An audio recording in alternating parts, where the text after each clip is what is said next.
ഒരു ജോലി തട്ടിപ്പിൻ്റെ ഭാഗമായി പല വാട്സപ്പ് ഗ്രൂപ്പുകളിലും സോഷ്യൽ മീഡിയയിലും വരുന്നൊരു പോസ്റ്റാണിത്. അതിൽ ചേർത്ത് വച്ചിരിക്കുന്നത് ശ്രീ യൂസഫ് അലിയുടെ ഫോട്ടോ ആണ്. അദ്ദേഹത്തിൻ്റെ പ്രശസ്തി മുതലെടുത്ത ആളുകളെ ആകർഷിക്കാൻ വേണ്ടിയാണോ, അല്ലെങ്കിൽ അദ്ദേഹത്തെ പോലുള്ള ഒരു ബിസിനസ്സുകാരനെ സമൂഹത്തിൽ മോശമാക്കി കാണിക്കാനോ ആണോ എന്നറിയില്ല. പലരും ഇത് വ്യാജമാണെന്ന് പറഞ്ഞിട്ടും പരാതി നൽകുമെന്ന് പറഞ്ഞിട്ടും ആ പോസ്റ്റ് നീക്കം ചെയ്തിട്ടില്ല ഇതുവരെ. ഈ തട്ടിപ്പിനെക്കുറിച്ച് നേരത്തെയും വാർത്തകൾ വന്നിരുന്നു. ഇതിൽ പോയി തലവെച്ച് ആരും കുടുങ്ങരുതെന്ന് കേരള പോലീസ് മുന്നറിയിപ്പ് നൽകിയിരുന്നു. ഉയർന്ന ശമ്പളം പ്രതീക്ഷിച്ച് ഈ ജോലിക്ക് വേണ്ടി വാട്സപ്പ് നമ്പറിൽ ബന്ധപ്പെടുന്നവരോട് ഗൂഗിൾ പേ വഴിയോ ഫോൺ പേ വഴിയോ രജിസ്ട്രേഷൻ ഫീസ് ആവശ്യപ്പെടും. അടുത്ത സ്റ്റെപ്പ് എന്തെന്നാൽ ഫോട്ടോ മേടിച്ചിട്ട് കമ്പനിയുടെ എന്ന രീതിയിൽ ഒരു വ്യാജ തിരിച്ചറിയൽ കാർഡ് ഉണ്ടാക്കി അയച്ചു കൊടുക്കും. മേൽവിലാസം വെരിഫൈ ചെയ്യാനും കൊറിയർ ചാർജിനുമായി പണം ആവശ്യപ്പെട്ടാണ് ഈ തട്ടിപ്പ് നടത്തുന്നത്.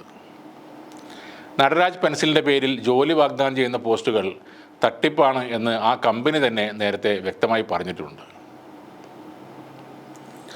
ഓൺലൈൻ സാമ്പത്തിക തട്ടിപ്പിന് ഇരയായാൽ 1 മണിക്കൂറിനകം തന്നെ വിവരം 1930 എന്ന നമ്പറിൽ ആണ് അറിയിക്കേണ്ടത്.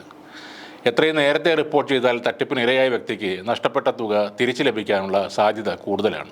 സൈബർ ക്രൈം gov.in എന്ന വെബ്സൈറ്റിലും പരാതി രജിസ്റ്റർ ചെയ്യാവുന്നതാണ്.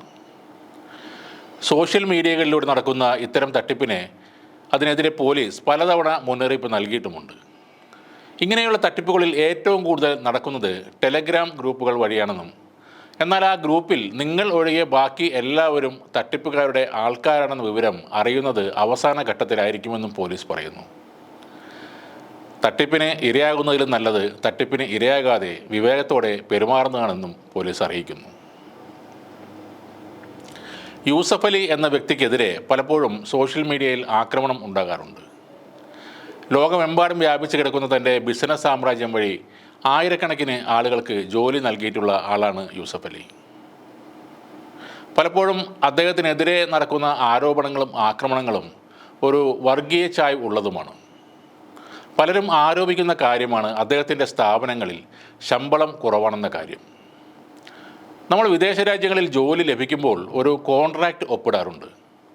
അതിൽ പറയുന്ന ശമ്പളവും മറ്റ് ആനുകൂല്യങ്ങളും അദ്ദേഹം കൃത്യമായി തന്നെ നൽകുന്നുമുണ്ട്. ആ കോൺട്രാക്റ്റ് ലംഘനത്തിൻ്റെ പേരിൽ ഇന്നേ വരെ ഒരു പരാതിയും യൂസഫ് അലിക്കെതിരെ ആരും ആരോപിച്ചിട്ടില്ല.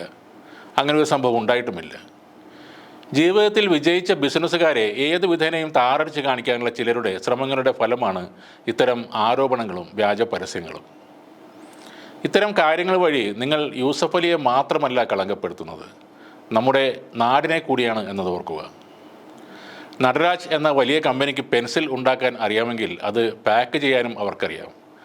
അതിനായി കേരളത്തിൽ വന്ന് നമ്മളുടെ സഹായം തേടേണ്ട കാര്യം ആ കമ്പനിക്കില്ല എന്നും ഓർക്കുക.